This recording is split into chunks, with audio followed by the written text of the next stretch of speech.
Ali, Ali, Ali, Ali, Ali, Ali, yeah. I praise Allah for these lessons. I'm striving to be the message, and I thank Allah for His blessings. Ali was the circle 7. I praise Allah for these lessons. I'm striving to be the message, and I thank Allah for His blessings. Ali was the circle 7. I praise Allah for these lessons. I'm striving to be the message, and I thank Allah for His blessings. Ali was the circle 7. I praise Allah for these lessons. I'm striving to be the message, and I thank Allah for His blessings. Ali was the seed of message, and I thank Allah for His blessings. Ali was the circle 7. I praise Allah for these lessons. I'm striving to be the message, and I thank Allah for His blessings. Ali was the circle 7.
Islam is a Islam, Moorish America.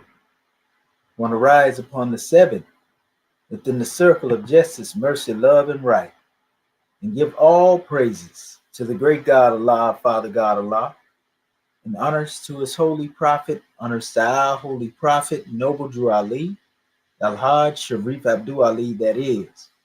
We give honors to our Moorish kin once again, here, there, and everywhere, and therefore honors to all of you who are continuously honoring yourselves by being yourselves. But let us call forth our beloved brother Marvin Nathaniel Elwes Bey, Consul General of the Consulate of Texas, and that he may come forth and open up the way. Islam. Islam family. Can you hear me? Yes, sir. Loud and clear with divine ears, brother. Gratitude. Islam family, this is Dr. Marvin Elwes Bey out of the Texas Territory, rising. Giving all praise to the great God Allah. Highest honors to His prophet, our prophet, Noble Drew Ali.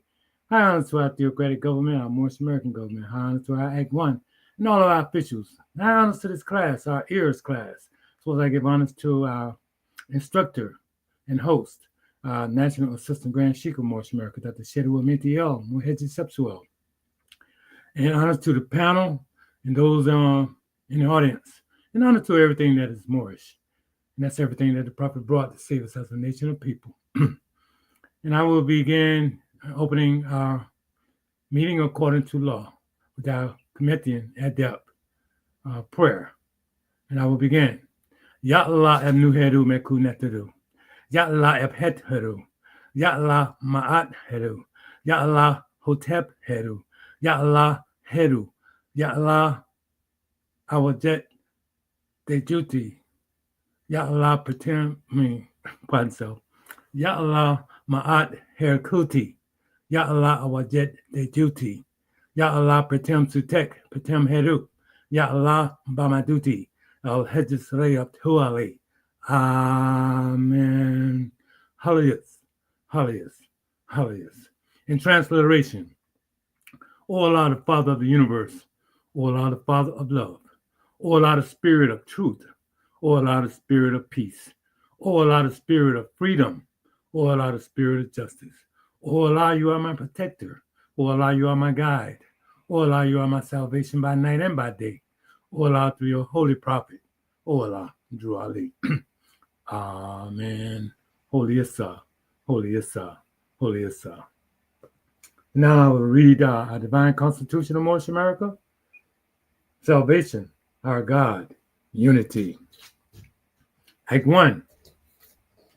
The Grand Sheikh and the chairman of Moorish America are in power to make law and enforce laws with the assistance of the Prophet and the Grand Body of Moorish America.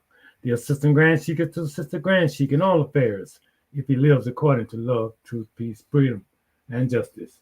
And it is known before the citizens of Moorish America. The bylaws, Act 2. All meetings are to be open and closed promptly according to the Circle 7 and love, truth, peace, freedom, and justice. Friday is our holy day of rest because on a Friday, the first man was formed in flesh.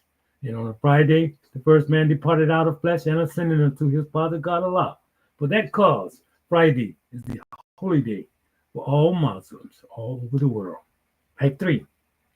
Love, truth, peace, freedom, and justice must be proclaimed and practiced by all citizens of Moorish America. No citizen is to put in danger or accuse falsely his brother or sister on any occasion at all that may harm his brother or sister because Allah's love. Act 4. All citizens must preserve these holy and divine laws, and all citizens must obey the laws of the government because by being a Moorish American, you are a part and parcel of the government and must live the life accordingly. Act 5. No organization of Moorish America is to cause any confusion or to overthrow the laws and constitution of the said government, but to obey hereby. Act 6. With us, all citizens must proclaim their nationality, and we are teaching our people their nationality and their divine and their divine creed, that they may know that they are a part and a parcel of this said government and know that they are not Negroes, colored folks, black people, or Ethiopians, because these names were given to slaves by slave holders in 1779 and lasted until 1865 during the time of slavery.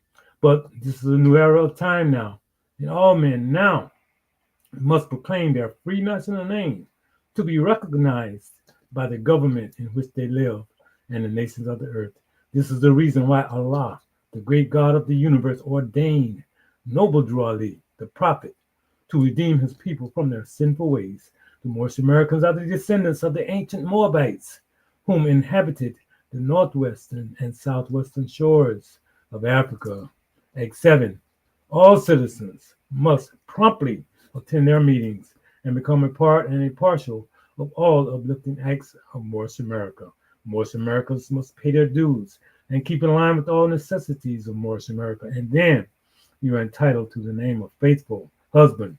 You must support your wife and children. Wife, you must obey your husband and take care of your children and look after the duties of your household. Sons and daughters must obey father and mother and be industrious and become a part of the uplifting of fallen humanity. All Moorish Americans must keep their hearts and minds pure with love and their bodies clean with water. This divine covenant is from your holy prophet, noble Drew Ali, through the guidance of his Father God Allah. Prophet Noble Drew Ali, peace and blessing be upon him, founding father and framer of the divine constitution and bylaws of Moorish America. Now this meeting has been opened according to law. And Act 2 is love, truth, peace, freedom, and justice. Now I will hand the meeting over to our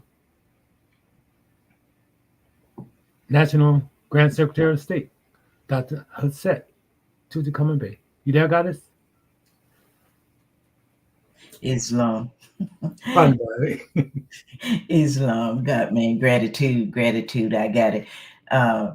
Islam, family. I am the National Assistant Grand Secretary of State, Dr. Dendra Nia Crater Bey.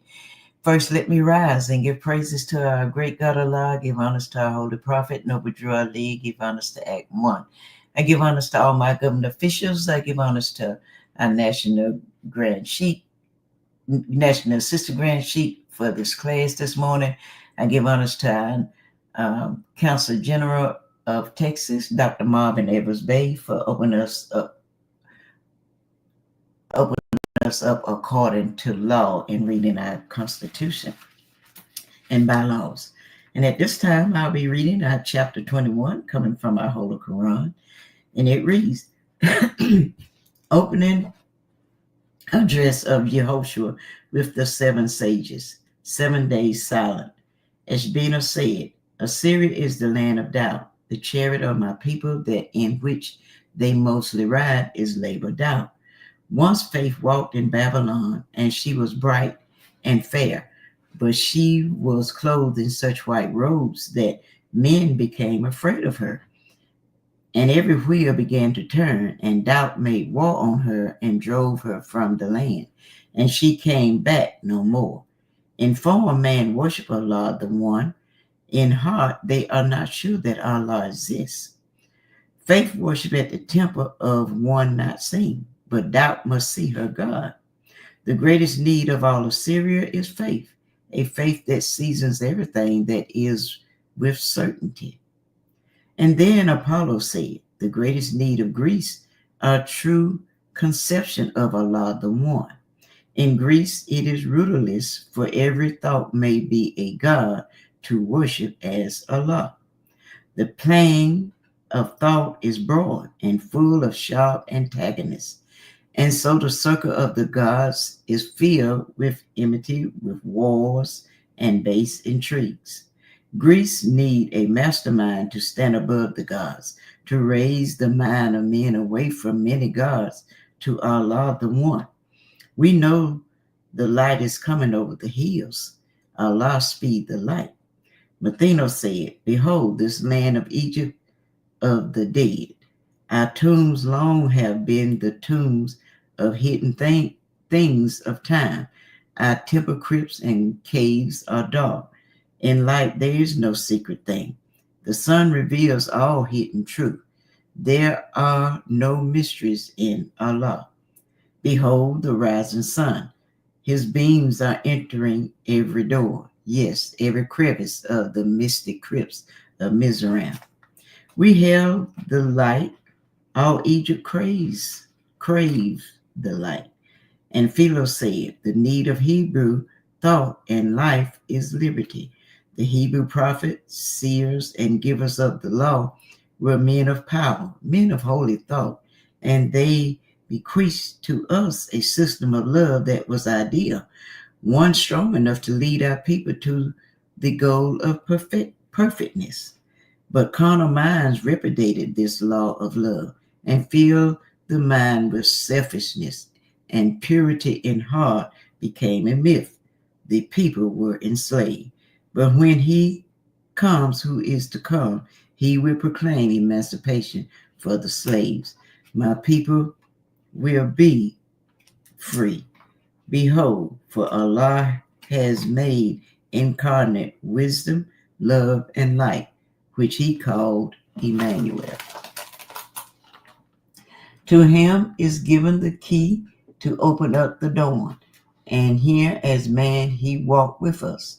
And then the council chamber door was opened, and the Logos stood among the sages of the world. Again the sages sat in silence 7 days. Islam, Islam, Islam. Thus I have read chapter 21, opening address of Yehoshua with the 7 sages, 7 days silent. And now we will turn everything back over to our host, our National Assistant Grand Chief, Dr. Sadua Menti El Maheti Sepsuel. Are you there, God man?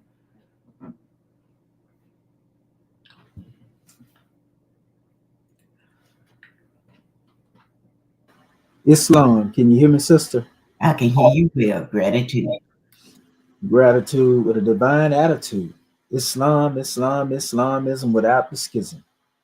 But let us rise upon the 7 within the unbroken circle of justice, mercy, love, and right, and give all praises to the great God Allah, our Father God Allah, and honors to its holy prophet, honors to our holy prophet, Noble Drew Ali, Al-Hajj Sharif Abdul Ali, that is, We give honors to our Moorish kin once again, here, there, and everywhere. And therefore, honors to all of you who are continuously honoring yourselves by being yourselves. We give honors to our Grand National Seal, Grand National Emblem, National Flag, Divine Constitution, and bylaws. And honors to all of you who are a living manifestation and personification of everything that our Holy Prophet brought to exhume us as a nation. And I want to welcome you to another EARS session, Egyptian Adeptus Research Sultanate session. I'm your host instructor, Dr. Shahid Imani Mohadi Shabazz El, and my ancient Kemetic high name being the same as Dr. Shedawamenti El Muhajjed Shepsuel. And we have a grand draw, and this is part 2, of Medu Metaphysical Language, Ancient Kemetic Words of Power. And we have a grand drawing to bring forth to our family. And we ask that you have your paper and your pens on handy, so to speak. And also be sure to hit the like, share, and subscribe. We see that we kind of touching the algorithms a little bit more. The views starting to rise a little bit. So what I'm going to do a little work on my end in a minute to put this demonstration out there in the Facebook area manually. Mashallah, in the future, we'll get it to where we can stream on all platforms. Mashallah. But at this time, we're going to call forth our scribes so that they can bring forth their assignment.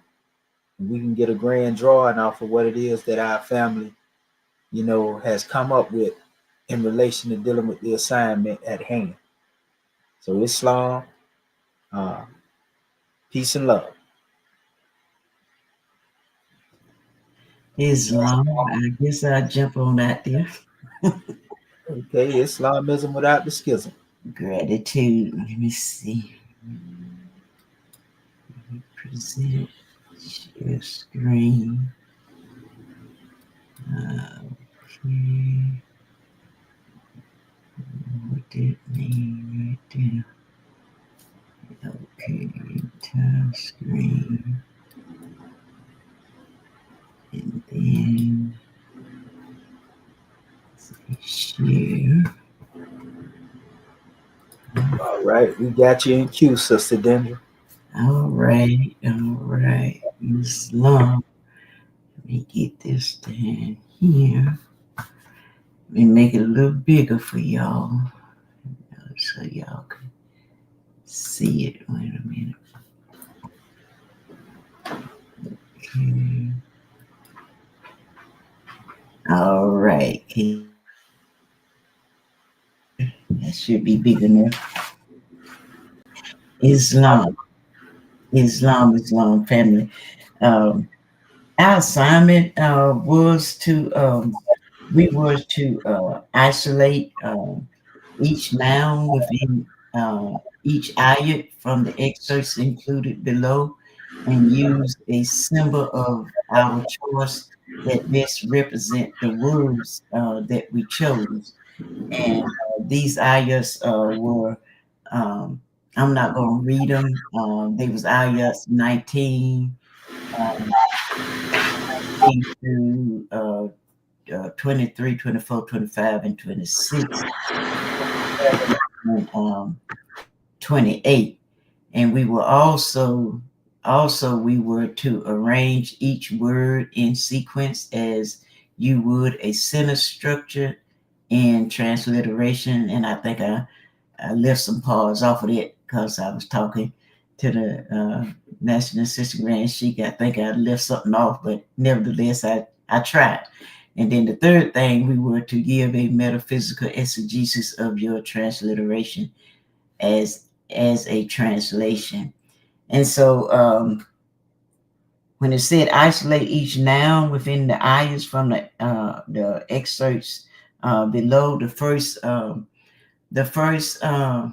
ayat that I chose was ayat 19. And as you can see, it say, from Allah's own record book, we read the triune Allah breathed forth and stood 7 spirits before his face. the Hebrews called these 7 spirits Elohim. And so I picked out the first noun that I picked out was the word Allah. And the symbol that I chose to go with that, he said we could pick whichever one we want. And then thinking of Allah, I thought about, and also, I looked it up too, and they were saying that the hieroglyph for Allah was a tomb. And as you can see, this is the symbol right here. And it talked about how a tomb was an ancient Egyptian god who was often depicted as a man wearing the double crown of Upper and Lower Egypt. And then that double crown, also known as the Saint, symbolizes his role as a creator god and his connection to the kinship. And that Saint also means that he was the ruler of both Egypt, the upper and the lower. And of course, when I looking at the noun Allah, Allah is the creator of all things. And so when I thought to me, a tomb was a good symbol to represent Allah, because he was the God of both the Upper Egypt and Lower Egypt, and he was symbolic. His role was he was a creator, as Allah was, and so that was the reason why I chose that symbol, the symbol attuned, to go along with my noun Allah. And then my next word in that ayah, I picked out record books. And as you can see, this for the record books, I picked out the symbol, the papyrus. This is the papyrus here. And the reason I picked that out was because in my mind, I'm thinking, Allah's record book, and I'm thinking our ancestors used the papyri to write on and to do drawings on, and even to this day. And even in this class, for those of you who have been here, you've been with us, by them writing on papyri, it made it possible for us to look at their writings and their teachings, and to study and to grow and to understand in what they were saying back then, even though we wasn't back there. And it talked about Allah's record books, and in these papyries we can see the information that our ancestors wrote down on these papyrs, for us to read. And I'm pretty sure, even though they don't use, they do use papyrs still some today, but not to write on. But these were a great way of leaving that information for us. And like I said, during the time in these classes, we have studied the papyri, we have went through them, and we figured out what some of the alphabets was in there. And all of this helps us to see what our ancestors was thinking during the time when they were here, even though we wasn't there. And then also in that ayat, the noun I picked out was the face. And so I just picked out a symbol of the face, and it says the hieroglyph for the face is the HR, and it's a frontal view of a human face. So in that ayat, when it talks about the triune Allah breathed forth and stood 7 spirits before his face, you picked out the symbol of the face, and also that face represented the HR, and we had studied that before too. And it also talked about it when it was used as an ideogram, the hieroglyph, the HR means face, Islam. And so my second, that was ayat 19, and then I went to ayat 20, and I looked at that ayat, and I looked at some words in there, some nouns. We were to isolate the nouns and chose a symbol to go with them. And so in ayat 20, it says, and these are they who in their boundless power created everything that is or was. And so in ayat 20, I picked out boundless power as my noun. And as you can see over here, that boundless power, the picture I picked out to go with it was the Wasepta. And it says that in ancient Egypt, the symbol most closely associated with boundless power is the Wasepta. I hope I'm pronouncing it right. And which represented the dominion of gods and was often depicted in the hands of Pharaoh, signifying their earthly power and authority over the people. The word was itself translate to power in Egypt. And also it typically had a straight shaft with a forked base and a stylized animal head at the top, often represented the god Seth. And so this picture here, this symbol, I felt like that represented the boundless power, because like I say, they say that was the symbol associated with boundless power. And also in ayat 21, I picked out these spirits of the triune Allah moved on the face of boundless space. I did boundless space as my noun there. And 7 ethers were, and every ether had its form of life. And for the symbol for the boundless space, I picked out the serpent. The serpent, and his name to represent boundless space. It says the Ouroboros. You can pronounce it two ways, but I chose the Ouroboros.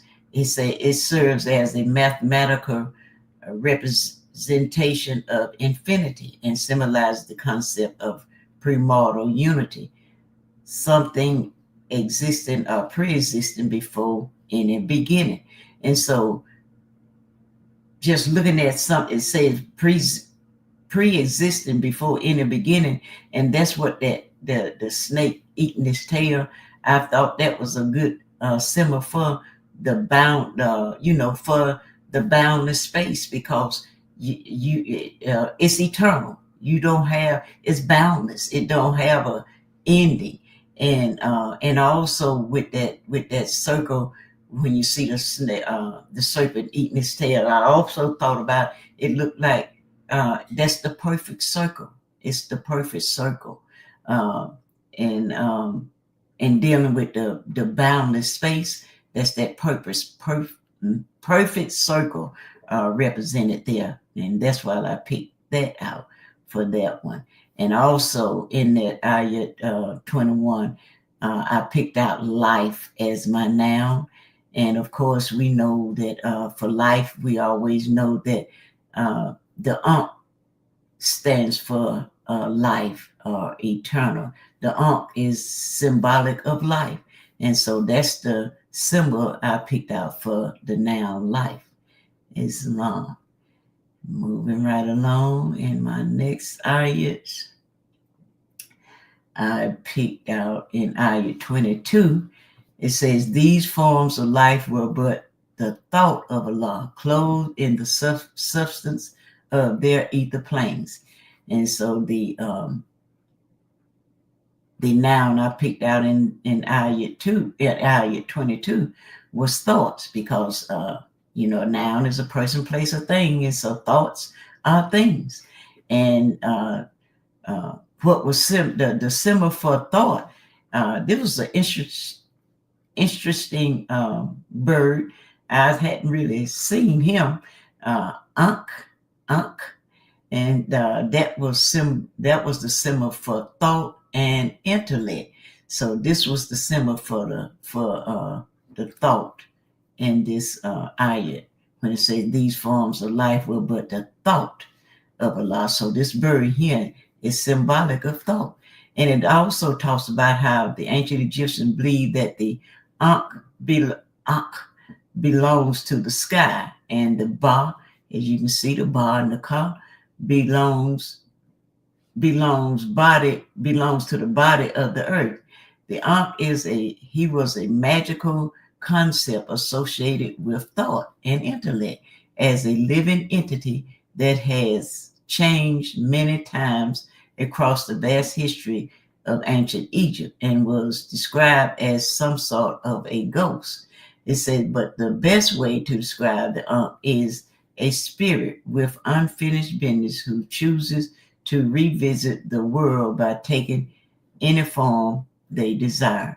And it's also said that the Ankh was created when the Ka and the Ba reunited once again. It had the power to do good or harm to the person's well-being, the power to cause nightmares, sickness, and feelings of guilt, and also can be used to assist living family members. So, but nevertheless, this bird here was the symbol of the thought that I picked out in that ayat 22.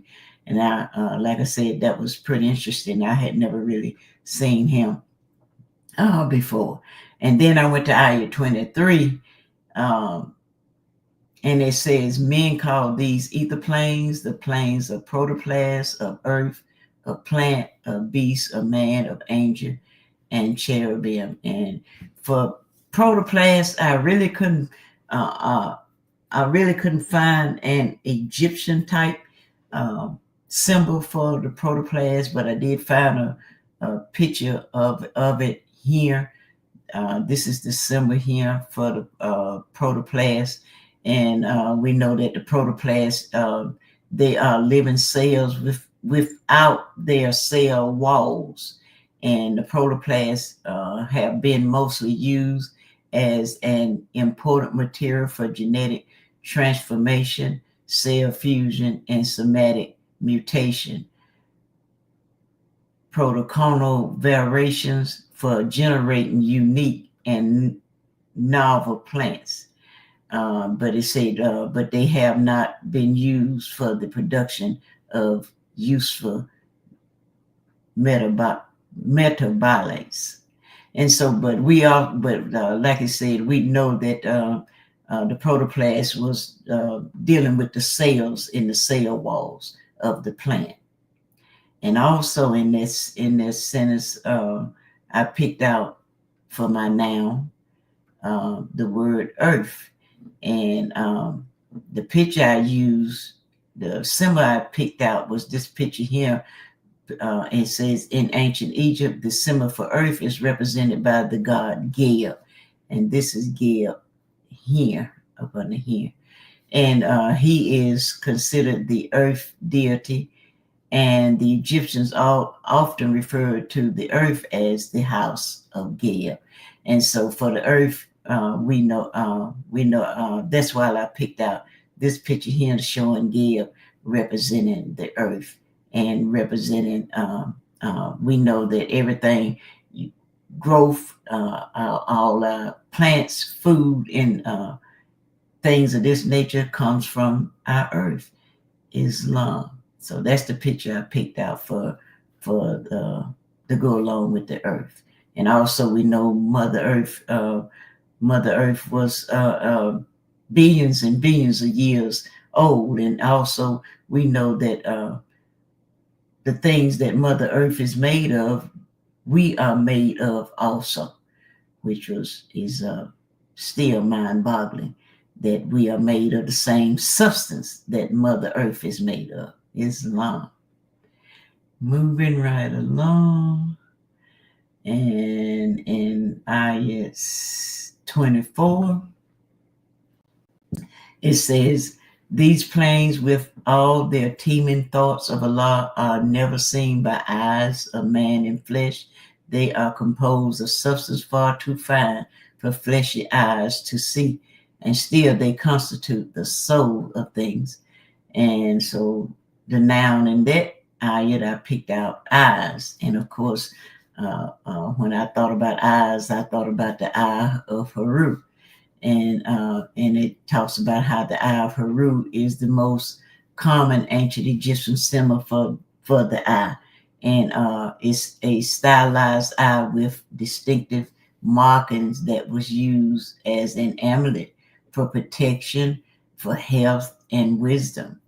And it also talked about how the eye of Horus is derived from the myth of Horus, the god of the sky. In the myth, Horus lost his left eye in a fight with Set. And I thought that was pretty interesting because we talked about that last night in our class, Moore's perspective class, talking about the battle between Set and Horus. Well, they say Horus, but we say Haru is the real name that we use for Horus, for that Horus. We say Haru. But nevertheless, we talked about that last night. And also it said that the eye was restored by Hathor, the goddess of love and beauty, which came to symbolize healing and restoration. And so when we see the eyes, that's what that's the symbol I picked to go along with the eyes, because in dealing with the eyes, also I also thought about our third eye, which we have is our spiritual eye, which we see things spiritually, and not dealing with the carnal, with the two eyes, our two carnal eyes that we use. We also, I thought about, like I said, our third eye that we use to see things through a spiritual and a more metaphysical form, Islam. And let's see, I think that's all that I had from ayat 24. And the last thing, and like I said, I think I did this one wrong. When all the words that I picked out, I think he was wanting us to put the picture along with it, but I just wrote it out as Allah's record book, face, boundless power, boundless space, life, and then thought, protoplasm, earth, and eyes. So that's all my words that I picked out in a sentence structure, but I didn't put the symbols beside them, like he had asked. He said, arrange each word in sequence as you would a sentence structure and transliteration. I kind of misunderstood, and I didn't put the picture with them. But anyway, that's my measure. That's what I had. Gratitude, peace, and love, family. Islam and gratitude and peace and love, sister. Gratitude. Praise be to Allah for the work that you demonstrated. Islam. Gratitude. All right.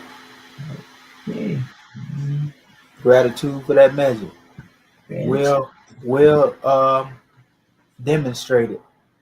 And that just demonstrates how easy it is, to really place symbols in regards to dealing with words. And that's why we emphasize, pulling the nouns out. Mm-hmm. Because nouns represent people, places, and things. Right. And then if you go to the thing scrolling across the banner, what does it mean that thoughts are things? Right. Thoughts are the DNA of the universe, containing the code that gives form to our physical life experience. And so when we speak of a thought of Allah being manifested in human flesh, this is the prime example, not just human flesh, but the thought of Allah, is manifested in many different expressions. Spirit man is clothed with soul made in the form of Allah. A prophet is a thought of Allah manifested in the flesh. And when we go into the theme and thoughts of Allah, as we go into our chapter as it relates to where Barata Rabo was being instructed by Yehoshua, one learns a grand degree of the thoughts of Allah made manifested, in the various different ether planes. So all of this is basically in simplicity, what's being expressed when you see this in ancient Kemet written upon the walls, or engraved, we'll say stamped in the wall, so to speak, because as we stated before, we know good and well, when it comes to symbols, the people couldn't communicate, with symbols as actual words, Right. So to speak, in talking, because that would be impossible. That's like taking a cow, putting it out in front of you. Go get the cattle, people. Go get some dogs over there, and go get a few bats, some monkeys, and stand them out before us, because this is the way we communicate. Right. You ain't saying this, you just putting this out in front of people because you don't know how to talk how we talking now. Right. That would be insane. Or even if one were to go up there and use the quickest method of putting these things in a monument by stamping them in mud. Mm-hmm. We would stand up there and stamp this stuff in wet mud because we know good and well that stuff wasn't carved up there. Right. Because that would have took way longer. Wait a minute. You know how long it would have took for somebody to be chiseling out what they meant and what they were talking about? Man, that's a whole month just on one glyph. Right. There's no one having them in the perfected form to where they all look the same. You know good and well that stuff was stamped in wet mud. People, stop playing. And even with stamping, what we look like stamping, but we talking now, but we stamping this stuff in wet mud. Excuse me. I mean, you come on now. We conversate. This is how we conversate, y'all. Right. Get your stamping, people, and you just go to stamping these symbols in the mud because you communicate. You know how long that would take this? Oh my goodness. Wait a minute. We're going to try to break it down a little bit. Because they say freehand is when you deal with cursive hieroglyphs. Now, this is just a stick form of pictorial script. It ain't no different than the pictorial. It's just a stick form. Okay, so we're going to try to do it a little faster. You know how long it would take to draw them things on paper to communicate with someone? Because you can't talk in that way. There's no verbal sound coming out when you're dealing with these symbols. So that lets you know the easiest way to transfer a message from the symbol is by means of observing the symbol. Mm-hmm. Okay, well, we know this right here, like we say is a hawk, or we know this is a snake right here. But what is the characteristics of the snake? And now that takes somebody that has studied nature, which our ancestors didn't have nothing but time to do. Mm-hmm. So I'm pretty sure they knew every aspect of a snake, after observing the snake. That's right. Thank you, ancient Kemetic ancestors, for being the first scientists when it comes to observing nature. Can't nobody take that from y'all. So the only way that you can understand these things is by means of metaphysics. Now, come in the 19th century behind Apollo, Champollion decides to make these symbols an alphabet, and we already know what happened after that. Right. So now people think they can communicate by putting these pictures over a letter. Mm-hmm. So we just showed you how the pictures in and of themselves, if you were to substitute them from a word metaphysically in the most basic form, and we get the breakdown that you gave in your particular way of giving it. Now, we could have put the pictures up there, like you gave it to them in the breakdown of every one, but we could have put these in pictorial form in a line in a row. Okay. And then they would have been symbols. But I mean, if you use Champollion methodology and made them a letter, good luck with that. But you see how much you was able to extract out of that information doing it the way you did. Islam. And it's still much wisdom to pull up out of it that go deeper than that. You just gave them the base definition. Mm-hmm. You know what I mean? That's right. So this is pretty much, they would have done better to use it as determinatives, because even at least the determinatives represented people, places, and things. Right. You see what I'm saying? And it's simple. And then you get into the metaphysics, and you understand exactly what's being said. Islam. And then some. So gratitude, Sister Curtis. Gratitude. Praise be to Allah. All right now. Next scribe. Yeah, this thing getting heated already. Y'all got y'all stampers over there? No. Oh, goodness gracious. Go ahead, Grand Secretary of the State. Islam, Moorish kin, family. First of all, I want to rise, giving all praises to our Father God Allah, giving honor to our Prophet, Noble Dura Ali, the last prophet in these days and times, giving honor to our ears class this afternoon, and giving honor to each and every one of you. Giving honor to our Consul General of Texas for opening our meeting according to law. Also, our National Assistant Grand Secretary of State for reading our chapter, and to you, our host instructor, our National Assistant Grand Sheikh of Moorish America. Islam, family. I'm going to present my screen.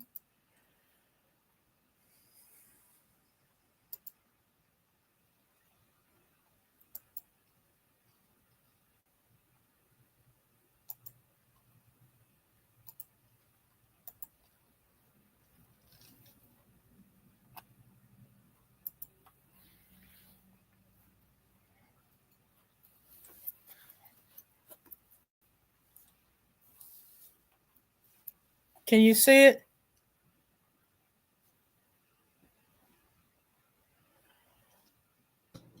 Now we can.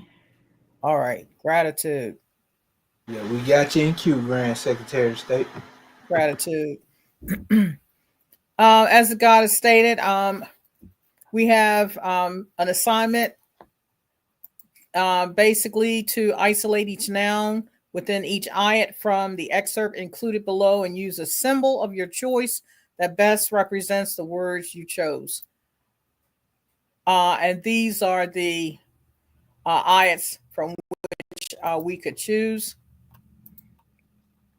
The second thing was to arrange each word in sequence as you would a sentence structure in transliteration. And then 3, give a metaphysical exegesis of your transliteration as a translation. First thing I used was ayat 19. From Allah's own record book, we read, the triune Allah breathed forth and stood 7 spirits before his face. The Hebrews call these 7 spirits Elohim. And pulling nouns, Allah, which you see here as the circle with a dot in it, which could be symbolized also as the god Re or Ra. Triune Allah, which Neter or Netaru, meaning God. I just used 3 of these symbols to show the triune, along with the flag. Record book, I used the papyri.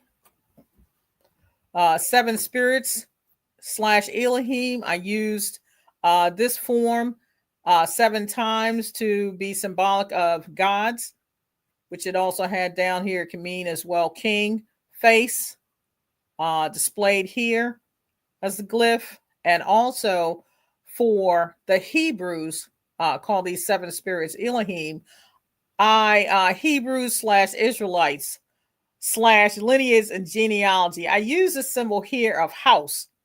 And then this symbol here, which you can see it over here as, in essence, dealing with line and genealogy. Ayat 20. And these are they who, in their boundless power, created everything that is or was. These are they, which, in essence, dealing with the 7 spirits or Elohim. Again, the 7 gods here. Boundless power that created everything. I took various forms, which meant the heavens, the earth, water, stars. Okay, and these 3 symbols here. And in essence, you can see this star, which is also symbolic of man. When we look at, again, this symbol of Ra and Khepri as well, where you see the scarab in his head, is also symbolic of God.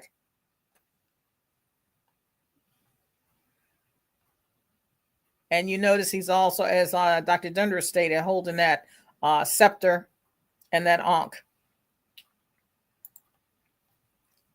The next ayat, these spirits of the triune Allah moved on the face of boundless space, and 7 ethers were, and every ether had its form of life.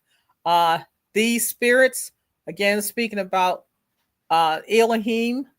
Now, this down here, I had symbolic of moved, but that's actually a verb, so it technically should not be there.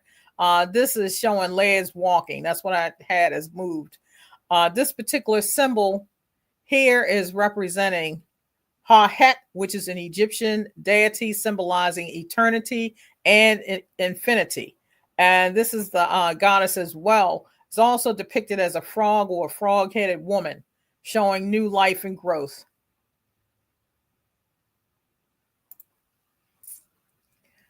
These spirits of the triune Allah moved on the face of boundless space, and 7 ethers were, and every ether had its form of life. Kepra, with a scarab, which we had seen in the previous script, and also Shen, dealing with to encircle, which is also dealing with infinity as well. As we see here, completeness, infinity, and protection. Ayat 22, these forms of life were but the thought of Allah, clothed in the substance of their ether planes.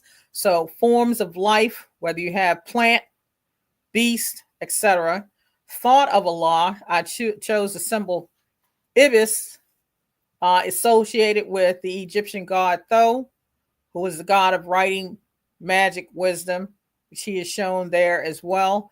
And substance of their ether planes, I had this, which is symbolic to me of earth and the various ethers contained. All right, 23. Men call these ether planes the planes of protoplast, of earth, of plant, of beast, of man, of angel, and cherubim. Ether planes, well, first, men, which I have symbolic of these two men shown here. Ether planes, again, this hieroglyphic symbol here. Protoplast here, earth, plant, see the beast over here, man, and then I also had as angel and cherubim these forms as well of deities. And ayat 25, and with the eyes of soul, all creatures see these ether planes and all the forms of life. Eyes of soul, I had the same demonstration in reference to eyes as this particular glyph here. Creatures, hippopotamus, ether planes. I had the hands outstretched to the heavens, and also this symbol signifying the heavens, earth, water, stars, etc. And then forms of life, I used the Ankh as well. Now for the second one, arrange each word in sequence as you would a sentence structure and transliteration from Allah's own record book. We read the triune Allah, which is here, breathed forth and stood 7 spirits before his face. The Hebrews, which is this line genealogy, called these 7 spirits Elohim.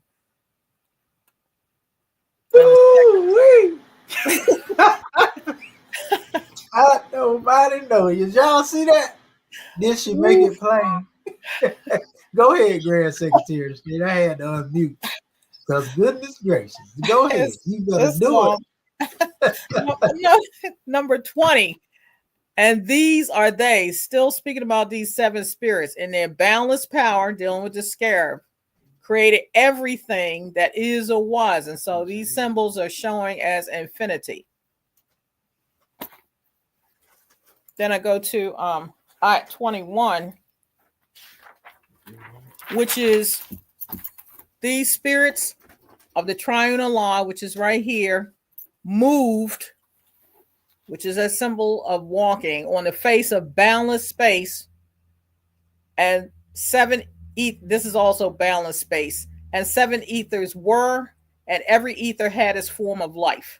Okay, and when you see these last two, again, it's dealing with scarab is dealing with transformation, recreation of life, and resurrection. And this Shen is dealing with that circle, completeness, and infinity. And number 22, These forms of life were but the thought of Allah. Again, these forms of life, where you see plant, beast, etc., clothed in the substance. Oh, subhanallah, Moors. These forms of life were but the thought of Allah, which that's symbolic of Allah, the creator, clothed in the substance of their ether planes. Next one is 23. Men call these ether planes right here the planes of protoplast, earth, plant, beast, of man, angel, and cherubim. Number 25. And with the eyes of soul, all creatures see these ether planes and all the forms of life, which is Ankh. For number 3, give a metaphysical exegesis of your transliteration as a translation. Allah's record book notates actions of all creation, including man's. We are creators and create our own heaven or hell. You are today what your ancient forefathers were yesterday, without doubt or contradiction. Man is not the body nor soul, but a spirit of the creator. One must see creation from a universal aspect. We are connected to all things, which is the brotherhood of life. Therefore, demarcated thought patterns are not only a detriment to creation, but to ourselves as well. And all praises due. That's the end of my measure. Islam? Powerful. Grand drawing. And Grand Secretary of the State, demonstrated very, very masterfully. And that's what we're talking about.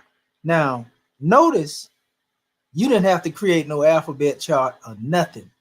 And I'm pretty sure, just like Sister Dendra, when you went into this and began to look at this, when I say isolate all the nouns, because that's what you're looking at when you're looking at Medu. You're looking at people, places, and things, engraved in stone. You're looking at science, technology, engineering, and mathematics in ancient Kemet. So don't let nobody tell you that our ancestors wasn't demonstrating that. They may have not used the words that I just stated, from the STEM, way of expressing it, but most definitely science, technology, engineering, and mathematics was demonstrated in ancient Kemet. Now, some people would say it was a more primitive form, but we would say that particular expression was for its time, and certain things that was demonstrated in this so-called primitive time, in primitive form, that still hasn't been comprehended by the modern day scientists. So we could actually say that the ancestors were a step ahead, many steps ahead, being ahead, so to speak, when it came to expressing what it was in the nature of creation. So you were able to take, those symbols. And Grand Secretary of State, can you open this back up again? Your slide one more Yes, time. sir. Yes, sir. From the top. And I want to show our family something. You went over it plainly and clearly and explained by ayat. All you did is took the ayat and isolated the nouns and found the pictures. And you could have chose any picture of your liking, but I seen that you chose the pictures with careful thought. Go to your first slide right there. And let me open this up real quick here. And I want to give our people some insight into what's actually before them. You already said it now. Now, notice how you put it up here and you gave the option, between the sun discs. We know that Ra is actually, an expression of where Allah come from. I demonstrated that before, and showed the people that, but we also know that, we're talking about nature, which is God, so you definitely understood the assignment because you placed the nature glyph there. So if what you did, put them in, the form of expression, putting them together here. I like the way you did that. If you look at it, you chose record book and you chose the scroll. Nobody in their right mind can deny that. You know what I mean? You'll be a fool. You know, record book, scroll. Okay, that's what the scrolls were used for, keeping records. You know, then you broke down in your own way. Now, if you wanted to, you could have took, the pluralities of the little lines that they like to use and put 7 of those up there. You could have did that, but you didn't. You made it even plainer. You showed, okay, we're talking about a God king. So we know that this is dealing with anthropomorphic portions of the glyphs, because they have men, they have anthropomorphic, which deal with the gods. And you chose God king, and you put 7 of them up there to represent the Elohim. In other words, 7 Neteru. You know what I mean? Like, come on, people. This is how easy it is. But you can see the vastness in this, because you could go further if you really wanted to. You know, because of the vastness of room of interpretation. You know, but if you were to just make that scroll a letter R, you know, or make the sun disk up there with the dot in the middle, you know, if you were to just make that a letter P or something like that, right? You see how much you're taking away from it? Right. As opposed to actually putting it in. That's why I said that Champollion imprisoned these symbols by making them letters. You understand? This is how simple it is to demonstrate. Now go to face. Now we see the face dealing with the body and the head, but we could go deeper than that, because being that this is a head there, and we're talking about the face, right? Allah's own face, and we know face actually represents the inner being. We just use the symbol to represent that. But what is really symbolic to the head? The head is the most superior aspect of the body of the human being, because this is where the motor functions operate from. You see what I'm saying? So we can get into what's in the head now. You know, well, you first got to have a brain to do some thinking. Right. You know, you got to have a left and right hemisphere. You know, I mean, we can go all in with the metaphysics of this and talk about the meiotic balance in the head. But you know, we ain't gonna do that. We ain't gonna beat them up like that. And I love the way you chose the house plan, and then you hit them with, you know, the twisted flat. Yeah. So in other words, the lineage that comes from the house, or the genealogy coming from the house, you know, oh man, very powerful. Now I'm gonna go into the hieroglyphic words of power, and I'm gonna read something dealing with that particular measure right there, because she got like 60 glyphs in here where she went in detail on a lot of these things. And I know y'all probably loving that particular work, you know, if you done been reading it. Now they have 2 pages where they speak on this symbol, this twisted flat. You know, I always said that represented DNA anyway. Yes, you did. You know, that's where I got it from. Yeah, Heka, you know what I mean? And so she said the same thing. Now she had one picture up here, which is He, and it's actually 2 of these twisted flats, you know, or ropes.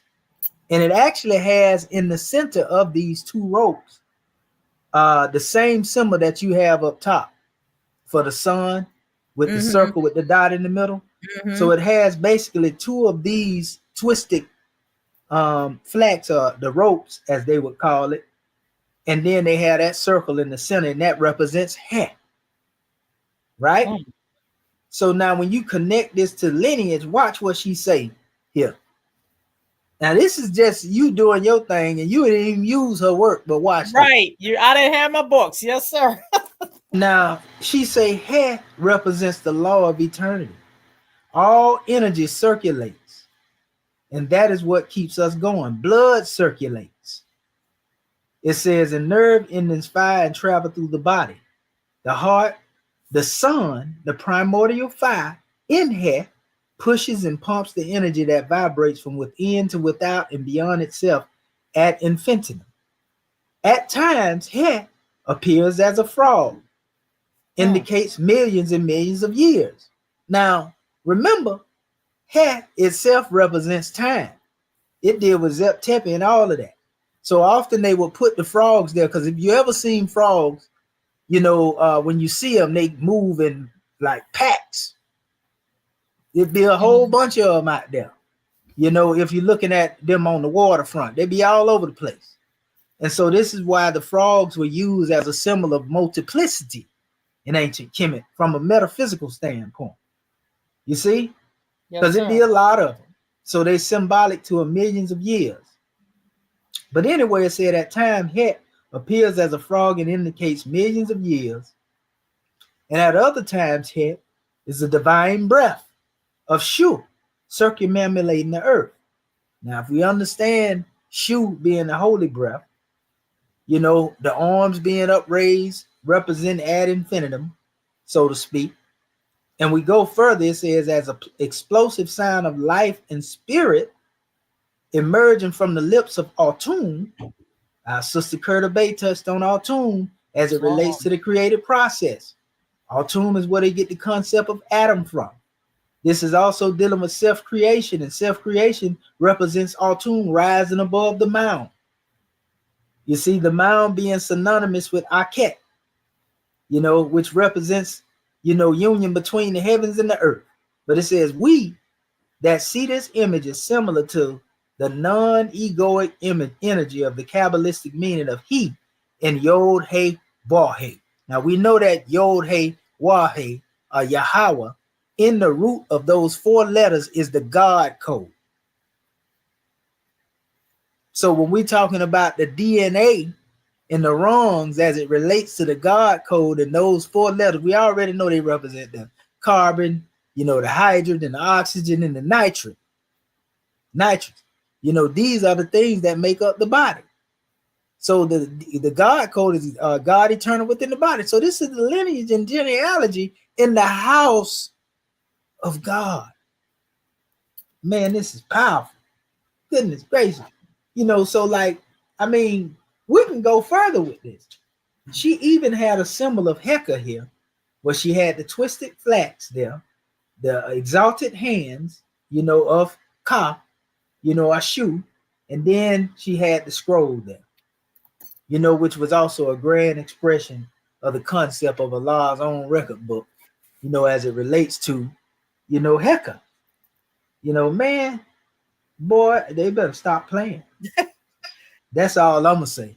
And I mean, you just went in there, and if you went slide by slide, you can go through there and see metaphysically, you know, how you were able to express these things. And you came back, now that you had set it in stone, you brought the 7 spirits. You know, these are the same ones who are the boundless power that created everything that is or was. Is that not correct in ancient Kemet? Yes. It was the Neter, you know, in the Neteru, who worked to bring things into being. You know, and then you showed the boundless power in the expression of the disc, you know, and all of the different other expressions you have up here representing the stars, you know, and everything that represent pretty much the heavens. We are said to be seated, you know, in what they call the concept of panspermian science, from beings, intelligent beings, that created us from stardust. Look at that. Man, all I can say is if you can't get it, you know, and that's easy. Don't nobody need to know no Champollion chart to come up with this. So, you know, I would like to ask, you know, since you put this out here, Grand Secretary of State, in doing this assignment, you know, how has it brought more clarity to you, you know, that these pictures represented people, places, and things, you know, and not letters, you know, in your measure. Islam. When I first started on the assignment, I used a coup, and I was pulling out different symbols and things of that nature. And then I said, you know, it was kind of too much on a manifest for me. You know what I mean? Because I knew that this was part of what Champollion, the remix, the whole 9 yards. You know, so I kind of started doing research as far as what did our ancient Cometians put out there, you know, and went from that aspect, because it was too time consuming going from what the European had dealing with a coup as opposed to starting with Kemet first. And so in doing that and then hooking it up with the ayats, and it started taking shape. It just, to me, was showing the vastness, infiniteness, and that's what a lot of the symbols represented. That you can't put a boundary on these aspects that our ancestors were speaking about, because the thing that always came to mind was dealing with these are formulas, and it's up to our higher consciousness, keeping it above the neck, to be able to comprehend what our ancestors were speaking about. So you had to be able to unfold into letting the meanings, which we not bound down to what we see, as Dr. Dunder has stated before. We're not bound down to what we see on this manifest demonstration, and you also had that in class last night. So that's what it did for me. It kind of clarified, when I speak of the universal order of things, how much every entity is involved. Islam. Islamism, Grand Secretary of State. Now, if you were to look at the symbol, the very bottom with the star, within the circle, Yes, sir. which is also a part of our flag. Right. This is a symbol of the Amduat, but it's also the symbol of Seba, or the teacher. You can go either way with it. And if we are dealing with the Amduat, within the Amduat are various different constellations. So this is dealing with astrologics. Wow. Right there in that one symbol right there. So if you were to take that symbol alone, there's a vast degree of information to be learned just from astrologics. Islam. You see what I'm saying? So this is why you couldn't just say that that's a letter A, or a letter P, or a letter B. Because when you do that, again, you have imprisoned these symbols, and you place it in a European prison, Champollion's prison, and now it's only limited to what he said. Islam. You see, but if we understand that when we get into the Amduat, we study the nature of the stars, then the more knowledge that we have in observing the stars, as opposed to just looking at what Rome is telling us, the better, we are able to bring forth an exegesis, to our people. So you mentioned formulas. That's exactly what they are. And so we even showed our people that in the past. But as time goes on and we become more refined, in the delivery of this measure, it becomes more keen with clarity, so to speak, for those who have the ears to hear and the eyes to see and the hearts to sympathize and empathize with what it is that we're trying to bring to them. You see, so once we understand that and we just move to the plant kingdom, there's a vast knowledge there. There's a vast knowledge when you deal with, the kingdom of the beasts or the animals, so to speak. And go to your next.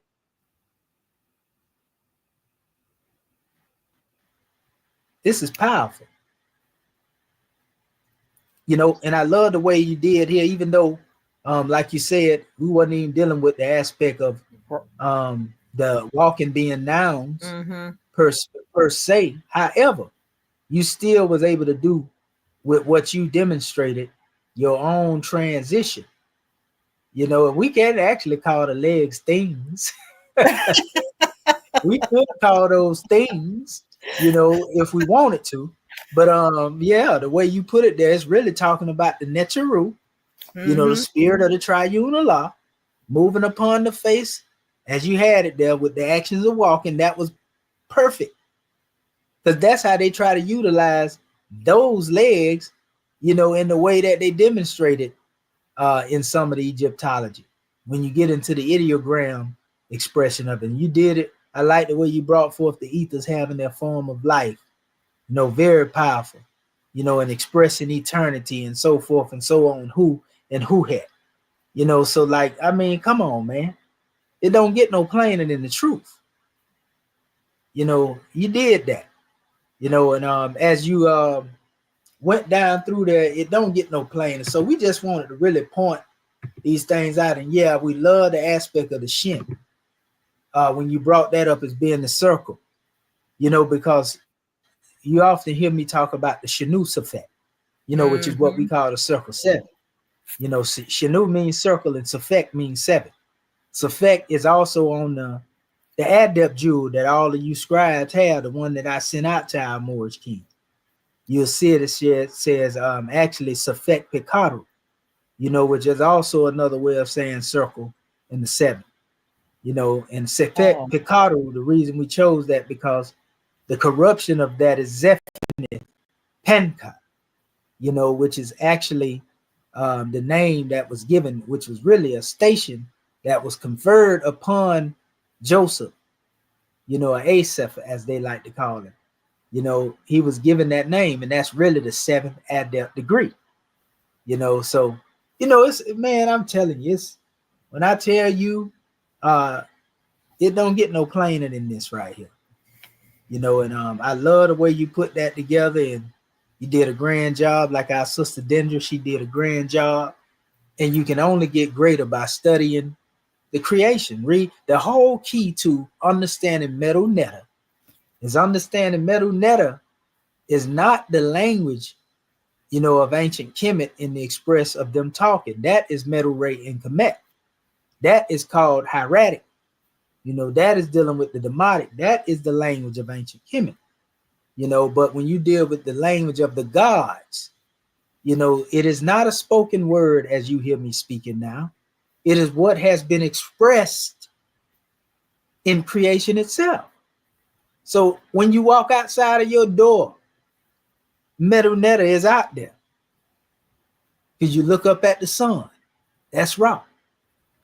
You see, if you were able to see, I think they call it the Zolaf, you know, the dog that is found, supposed to be indigenous to the Americas. But this is where Anpu, Anubis come from. You know, we can look at it and we can see that right there, even in the canine family. If you see the feline family, you know, we can connect that to Baset, Bas, Sekhmet, you know, the lioness and the goddesses.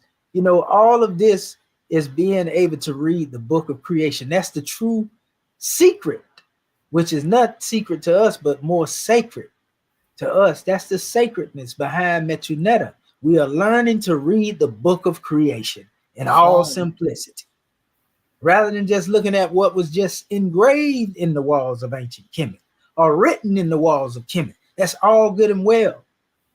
But when you begin to study these things that you see upon the wall, in essence, this is when the great God begins to speak to you through you. And oh yeah, great God is actually the translation of the symbol for nature, which is the flag being planted.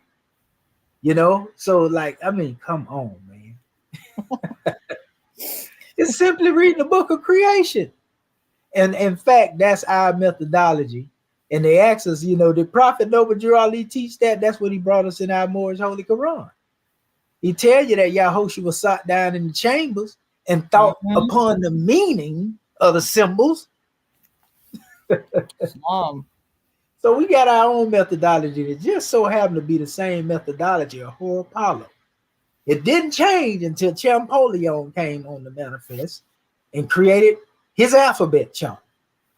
Whereas I have asked the people who pushed that narrative to show me the chart that the Egyptians had. And then when we go and look into various charts that existed prior to that, we see the ancient Egyptians didn't have a chart like Champollion, and even his peer, you know, said that, the one that was getting on his head. Same thing I see. But when we look at these other people that created an alphabet, at least they say they did, based off symbols, they called them pseudo-hieroglyphs. So why wouldn't Champollion's demonstration be pseudo-hieroglyphs? If the Meroitic alphabet was made with symbols, and that was way back in an ancient time. But it wasn't done by the Egyptians. That's done by the people of Meroe. The Cushites. You see what I'm saying? Or the Hebrews with their pictorials. You know, if we would, but all of these different symbols are different in letters. And even if they had the same symbol, the symbol didn't mean the same thing across these various different scopes of alphabets. So how you gonna say and one of them was right according to Champollion? Because they don't mean the same thing his mean. They had the same symbol, but they meant something different. And if his came later, if you were to go with anything, it probably would be good to try to go with what was more ancient. But yet, even among those alphabets, they still different. You know, the arm means something different in one alphabet than it means in the other one. You understand? So if you want to call these pseudoglyphs that were ancient and more older than Champollion, then he'd have to be pseudo too. Right or wrong, scribe? That's right. Why do he get the option of his alphabet not being pseudo? Come on now. And we actually have attestation. We have what we call we have proof.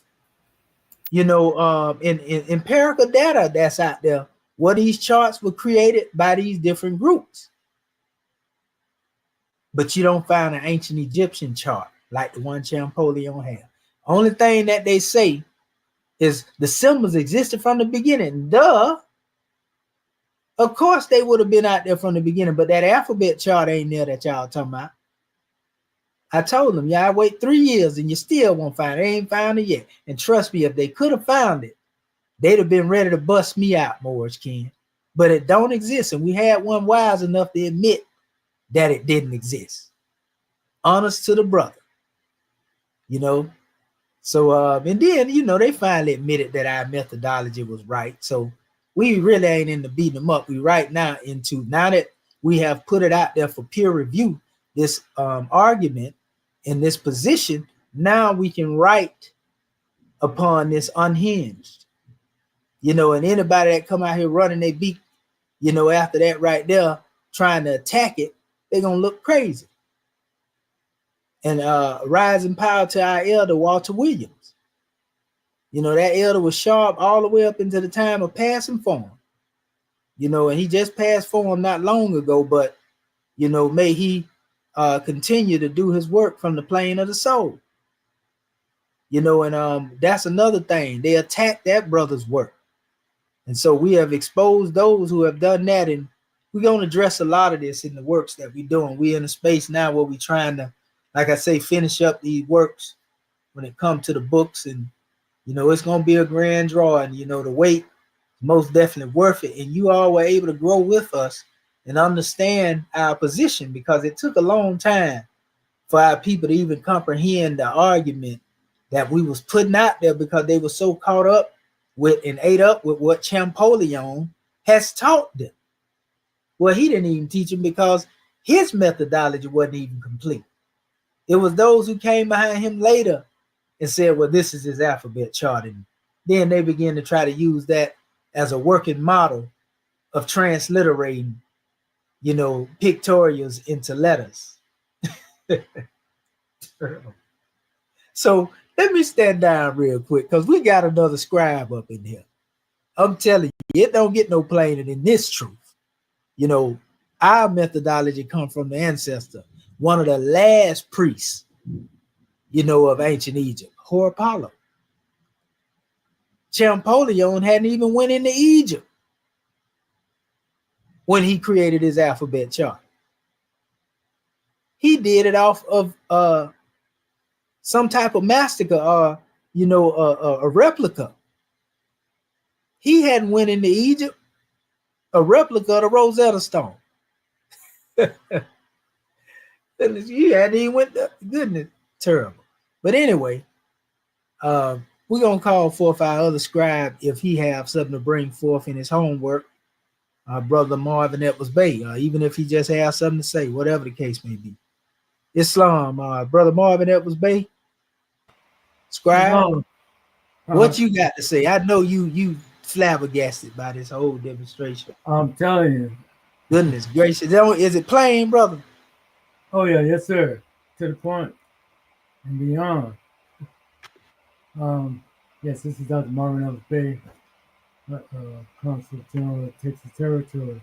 Praise and honors have been given. Yeah, I've been sitting here looking at the scribes present their demonstration, and was filled to the hilt, so to speak. And well, as for myself, I began my homework, but I didn't get too deep into it. So what I'll do is see if I can bring whatever that was that I did begin to bring forth.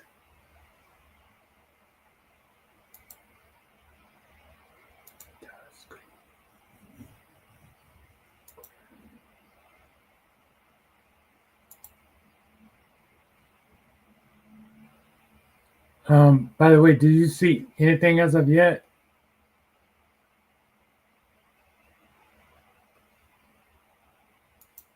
Islam? Sir, we got you in queue right there, brother. Okay, get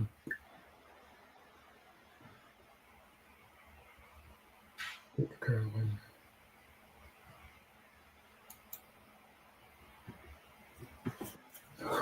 Okay. Well, so you say you do see my screen, right? Yes, sir. Okay. Anyway, well, I like I said, let me get rid of this here. And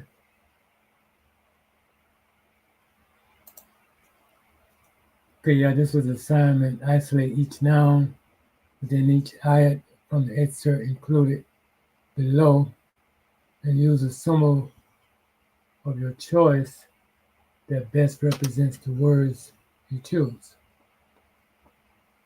Okay, and I think this is as far as I've gotten. Ayat 19. How do I do it?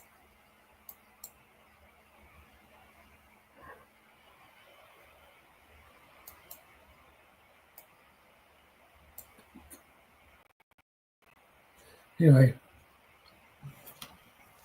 from Allah's record book, we read the Try on Allah. I'm trying to get this so I can at least read that. Okay. From Allah's own record book, we read, the Try on Allah breathed forth and stood 7 spirits before his face. The Hebrews called these 7 spirits Elohim. And basically, this is probably as far as I got. When I look at isolating the nouns, and basically I went into the actual ayat and I isolated all of the nouns, which was Allah, record book, the Try on Allah, and the 7 spirits. Of course, his face, Hebrews, and the 7 spirits, Elohim.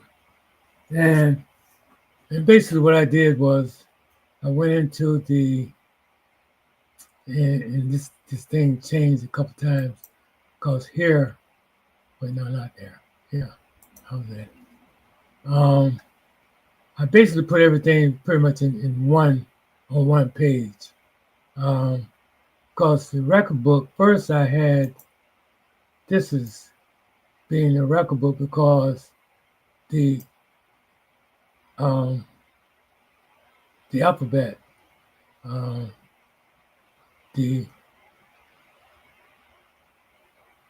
going to say, my thoughts not bringing forth what I want to say right now. But this was the papyri, the actual writing on the papyri, and this is how our ancestors actually wrote. Um, in my thoughts, um, they recorded, the thoughts of the the one sent forth to the earth. In They wrote in the Demotic, the hieratic. They put these on papyri. You know what I mean? And this was the actual writing that that symbolized our ancestors' um, communication to man through man to from the Greek god Allah. You know, and I looked at um, Allah. First, I used that symbol. I don't think there's one in Egypt, but the infinity symbol. Kind of like brought that up. To show eternity or infinity. Which is Allah. An aspect of Allah, always being self-created, and creating everything else. And that Allah's record book was the hieratic, the demotic, on the papyri. These are where our communication, and this our thought, and I probably should have brought on something of thought, but instead I brought on these deities here where it's been depicted as Heru's sons, Himseti, Happy, Dua Mutef, and Kabeh Sinuef. And that was my representation of the spirits, the face within. And I also went into the fire, the truth, the temple of perfected man, water. Okay, let's see if I can bring this down.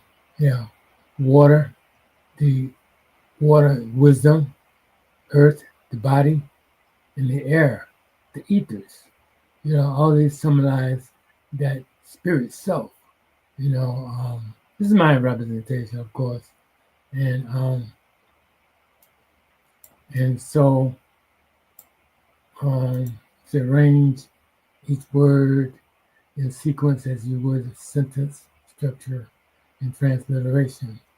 And I just wrote down our 7, say, postulates, in our North American government: the Grand Sheik, the Chairman, the Prophet, the Grand Body, the Assistant Grand Sheik, the 5 principles, and the citizens of North America, all encapsulated, in our 7 postulates. And going down to Elohim, well, I guess it's the same representation, the 7 eyes of Allah. Like I said, I didn't get a chance to go into to it deeper, well, I just had like basically an outline, which I was to later come forth and fill in all the necessary aspects, give a metaphysical exegesis of the translation as a translation. And and this would be a metaphysical exegesis of this being thought. You can see thought in the light, and then we see him in the night. That's that truth coming forth out of the darkness. That's the light coming forth out of the darkness. So the light was always there, but the darkness was the veil that was put on the truth for only the wisest ones to come forth, as we are in our most North American government, and as we are in this year's class, coming forth revealing that which the ancestors had left for us to give the people. I mean, the true scribes, you know. And that's it. That's the best I can do at the moment. And I wanted to at least have something, and that's the something. You know, that's all I have. You know, looking forward to coming forth with more, given I'll have a better situation, my personal situation, I'll be able to spend more time, you know, put more time and effort and not be so in a scampy way, as our National Grand Secretary of State would say. Anyway, Islam and peace, gratitude. And Islam and peace and gratitude, grand man. We give honors to you for that grand draw, and praise be to Allah. Islamism without the schism. You know, you don't get no plainer than that. You know, I actually had a drawing up here, and I show it all the time. What I'm gonna do? Let's see here. I think I got it right there. Yeah, there it is. Can you see that, family? Islam. Hold up. There we go, right there. We're gonna try to expand it a little bit. See if it let it. Well, that actually closed it out. I think that'd probably be the best way to give it right there. Let me go back over to it. Okay, so I X this out, and I can expand it a little bit more. Yeah, y'all see that right there, right? Not as of yet. Yeah, it's gone now. You did have it up there. It's gone. Okay, let me see here. I see a little There we small. go. Yeah, Okay. There we go, right there. Yeah, there we go. Yeah, that's what we're trying to get y'all to see. Now, you know, looking at this expression here, you know, Allah breathing forth, you know, the seven spirits of the Elohim. You know, if we are able to look and see what's being demonstrated here, you can see Shu is actually holding up the boat, you know, which is also referred to in times as being the bark of Ra. And we know that Shu represents the holy breath, you know, so this is the holy breath bringing forth the seven spirits right here, you know, and we can see Heru up in here. We see, you know, the rest of the spirits here, but that's 1, 2, 3, 4, 5, 6, 7 within the boat of Ra. The breath, Shu, is bringing this forth. So Neter, you know, is the one that allowed Shu to usher in or bring forth the seven spirits. And we know this is dealing with creation because we see Kepra here. We seen our Sister Curta Bay and our Grand Secretary of State rather speak of Kepra. You see, this is a powerful demonstration right here. You know, so, I mean, it don't get no plainer than that. And if we were to really go into the essence of it, you know, we can even see right here in this little area here where you see the serpent above the star, and you look at the flag, same demonstration. Because the serpent is also synonymous with the scimitar and confessed to a certain degree. Then we have the eye of the providence of the great God all up in there. I mean, goodness gracious. What more is there that we need to see? Salvation, our God, you know, in unity. You know? Well, you know, I just wanted to bring that forth and show you how easy it is when we get into these metaphysics. Because surely you couldn't use Champollion methodology to translate what's being said here. Because there's no letter for this. These here, you don't have a letter for this. There's no letter for this. You know, there's no letter for this. You know, nor a letter for this. So how would you explain this by using Champollion's methodology? Islam. I'll wait. Go ahead, brother Edwards, baby. Yeah. I'm just looking at the screen. I don't know whether it's my screen or yours. You have some scholarly lions on. Yeah, it popped up. I'm Oh, gonna go okay. back out real quick Okay. because that part wasn't really there. That's just really showing me. I ain't really interested in showing myself. I'm really more emphasizing that, but I know it can be irking. It kind of irked me too. All it is a notification that popped up over here. So It's anything on. that's on my screen is gonna show. But yeah, look at that. Ain't that something else? Not a nothing up there can you use Champollion methodology to try to transliterate nothing. So if his methodology was the one, then how do you transliterate this by using Champollion's methodology?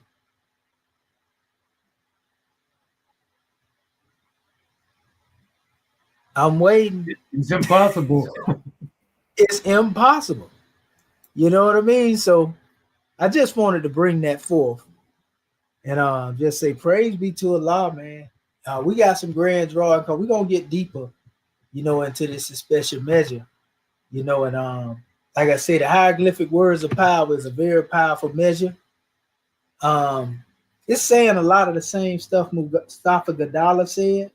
However, I love the way she put the symbols in here, and went into an exegesis of at least 60 of them. And that's why when she was asked by her students, could she teach them hieroglyphics? She said, no, it'll take too much time. She said, but I'll teach you hieroglyphic thinking. And that's what we're interested in. We're dealing with what we call Medu in the thought process. We don't care about trying to teach hieroglyphics in no Champollion way. And you notice, as many as time I would tell people, I don't deal with that. They'll get up there and ask me a question, talking about, read it, Commission. If I'm telling you that the methodology is flawed, what I look like getting up here reading it? Even though I do know how to read it. Y'all know I know how to do that too. I do know how to read it according to Champollion. You do. My scribes know how to read that stuff. If they put the time into it or whatever, they know how to do that. They know how to translate that stuff according to Champollion's methodology. But that don't make it the methodology of our ancestors. That's what I'm trying to get them to see. We ain't even saying y'all, all right, we ain't saying the methodology don't exist. We just saying it don't exist according to our ancient ancestors. That's all we saying. Now, if y'all want to stay over there and limit yourself to what Champollion doing, then more power to you. But we more interested in hieroglyphic thinking than teaching hieroglyphic language. Or shall I say we more, into dealing with meta thinking, where you meditate, and contemplate upon the symbol, and actually find things that actually aid and assist you on the soul plane. And so Normandy Ellis, in her book, The Hieroglyphic Words of Power, she utilized these for symbols of, what she called magic and divination and dream work.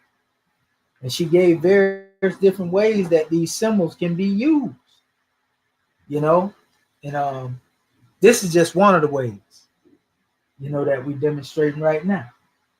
We ain't even got into the mathematics and so forth and so on. We done got into it before, but, I'm just saying. We can even go into astrologics in relation to dealing with it. But that's a whole nother volume,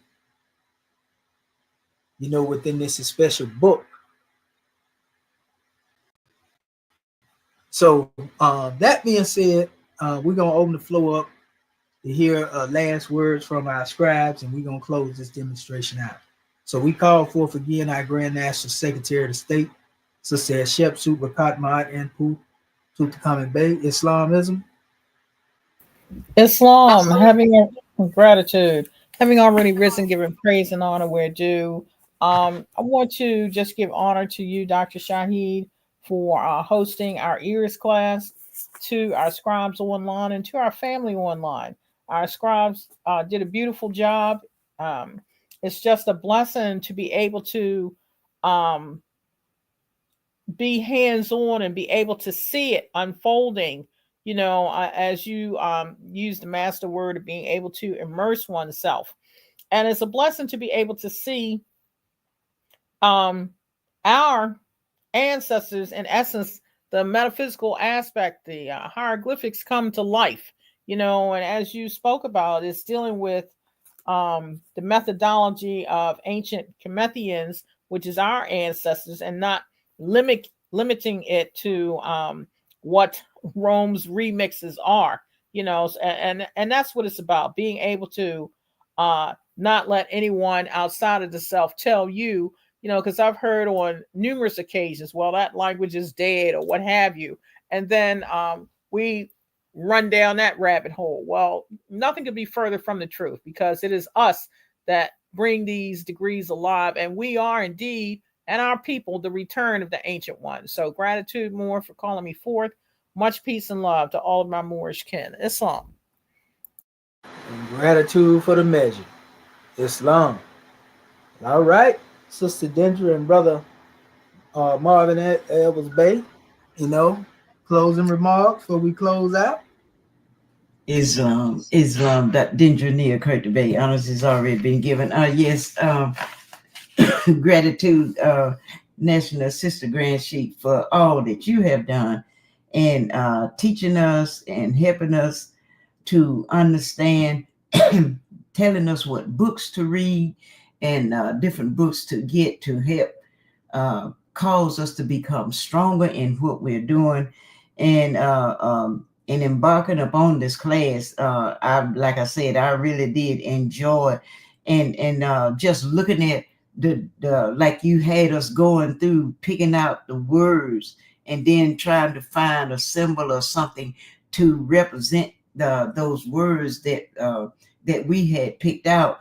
And that was so powerful to me, because like you said, when you try to make the pictures, call them an alphabet, you can see how, you take so much from the hieroglyph when you try to call that an alphabet to, it's just phenomenal how much, it's almost like you put Allah in this little small tiny box, and you can't embark, you can't put him in no box, but to go within yourself and to look at those pictures and to pull from the highest plane of spirit life within you.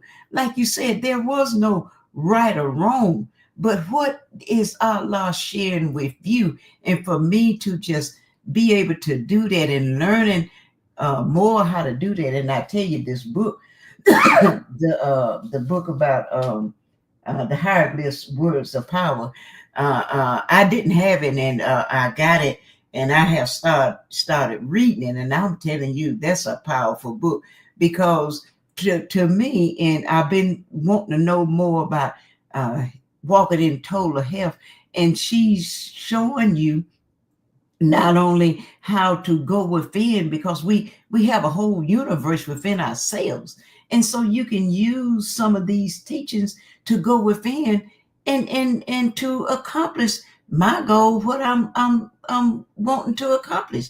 You can go within and heal yourself. And she even, like you said, she even talks about the dreams, how you can interpret the dreams with these glyphs and stuff. So gratitude for giving us that the names of these books.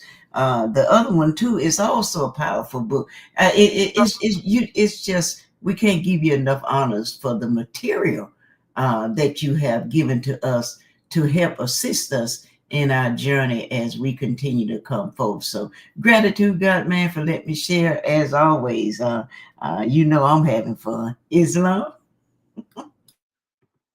Islamism. Well, as you stated, she spoke on measures like opening the way to meaning.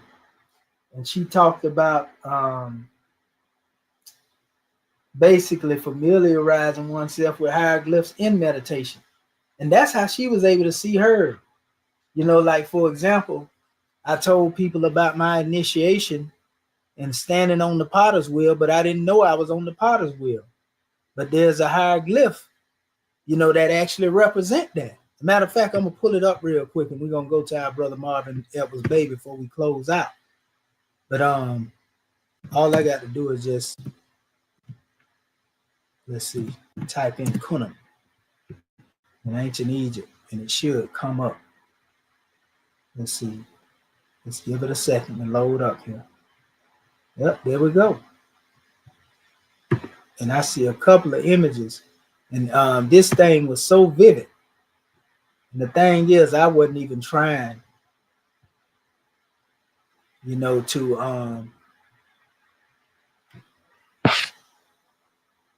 I wasn't trying to be what I was at the time, so to speak. Let's see.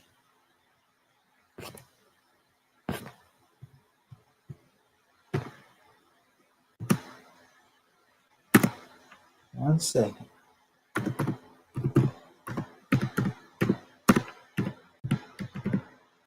want to make it more specific. There we go. Yeah, this is it right here. Just like she was able to pull images out. Let me share the screen real quick. Okay, we'll do entire screen right now, just to make sure that we got it. Okay. So now let me go back over here. Okay, here we go right here. So this was my scene right here. However, being that I was in the scene, I didn't see it this way because I was on the wheel, so to speak. You know what I mean? I was basically standing before Kunam, and it was more after he had completed, my make, so to speak, because Kunam, right here, you see this, Moors? Islam. And you see the man on the potter's wheel? This is one that has been molded by Kunam, the potter's wheel. So this would be my hieroglyphic expression coming out of the dream work, so to speak, or the astral realm. If I were to put it in her book like she had other pictures, this is my scene that I actually experienced, and I didn't even know it. That was a part of me being initiated, and a lot of that, the culmination, here's another expression of that too. You see it here? Same image, but just a different view of it,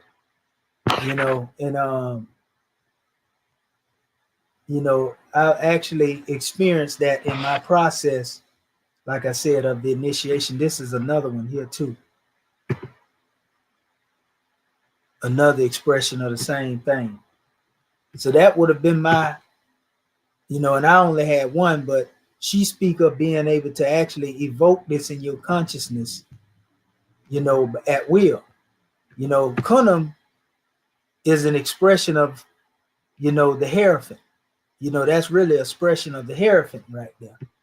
And so this is why we're talking about it being initiation. This is another expression of Kunam, the ram-headed deity molding one on the potter's wheel. And you see Thot here, with the record, so to speak. Also dealing with a time expression. There was another one up here that I seen as well. It actually one I had earlier. Let's see here. I see this boat right here too, dealing with the 7 again. That ain't strange either. This is one dealing with Kunam. So Kunam represents, an expression of creation and so forth and so on. They even go into the breakdown of it here, the facts about Kunam, the god of fertility, water, procreation, his consorts are Satis, Net, and Menhit. His children are Circuit, Anuket, and Heka. His common symbol represents the potter's wheel, the water jar. Major worship places is Esna and Elephatin. The epithets deal with the divine potter. Kunam is my guardian, father of fathers. Also other name Kunum Corpus, Kinmu, association again, Heka, Minhet, Ara, and Neptu. So yeah, this is a powerful demonstration here. This was the last one that I was saying I wanted to show our family too.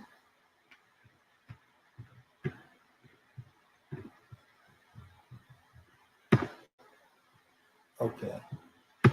And this one right here has one up here that I wasn't trying to pull up in the beginning, but they pulled it up. So we'll go back to that image.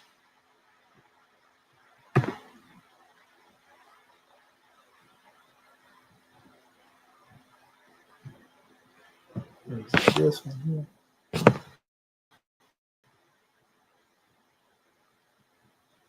Not that one. Oh, I got to go all the way out to the very first one. Okay. Okay, it should be up here. Yeah. Now, we can also see one coming forth in the form of an offering as well, dealing with Kunam. Now, when I seen Kunam as well, when he was sitting on the throne, it was actually Netzeru around him, behind him. Man, I tell you, it was so vivid. Kemet was thriving. It wasn't in ruins. It was actually, as it was before it was brought to ruins. And just like he's sitting here on the throne, with the goddess behind him, there were Netzeru behind him, but they were actually flying in the air behind him, and they was fanning him with palm branches. Like he was on the throne in all his glory, and they was fanning with palm branches, or even Maotic feathers, but they was real large. They was fanning it, and I was standing before him, and so that was my experience. The same thing that she basically did, but that was a part of my initiation process, so to speak. That was the entry point, and next thing you know, I find myself expanded in the cosmos, in darkness, but illumination. I see my National Grand Mufti, may he rise in power, our beloved brother, Tahaka Bey, and I seen our chairman, and that was when I entered in the government. And the same way Kunam was calling me, like, come on, he was waving his hand. That's what I seen my chairman. It was sitting in like, Buddhist style. I'm talking about literally levitating out there in the middle of nowhere. Wasn't nothing out there but darkness, and they was the light in that darkness. Both of them. Allah is my witness. That's what I bore witness to. And that's when I understood, that I was home, so to speak. That was right when I entered the Moorish American government. So praise be to Allah. I just wanted to share that with our people. But I'm gonna stop sharing now, and we can let our brother Marvin Edwards Bay come forth, and then we can close out. Go ahead, brother Marvin Edwards Bay. Islam and gratitude, National Assistant Grand Sheikh. Yeah, I just would like to say that it's been a powerful class, and I'm just grateful that I got the call as a reminder, my National Grand Secretary of State, because this class is more than saying that it is worthwhile. I mean, it is definitely needed, because we as a people need to know where we come from, so we will know where it is that we need to go. And this is so powerful. You speak about some of your revelations, and I like to think that each and every one of us, in our journey, to our North American government and to the realities of the life that we are involved in. There's so much to do. And, I just think about all the things that I went through, in order to get here, and the different revelations that I came in. And some of them I've seen, you know what I mean, on the manifest, but I know there are some of the things that I saw yet to be revealed, you know. And look at our ancestors as they speak through us, you know, talking about Atlantis, you know, and all of those things. You know what I mean? We are the return of the ancient ones. And it is our job, is our duty, you know, to bring forth what the ancestors want to be brought forth. This is our prophet. See, he went around his elbow to get through his thumb so that he could have what he wanted to bring forth within his government. So we have a lot of work to do, you know, and we have the people, the family in position to do this, you know. And I give honors to our National Sister Grand Sheik, at the Hierophant on post, you know what I mean, leading and guiding as well, you know. And it's just a wonderful thing to be a part of this divine and national movement in all of its aspects. I'll put it like that, you know.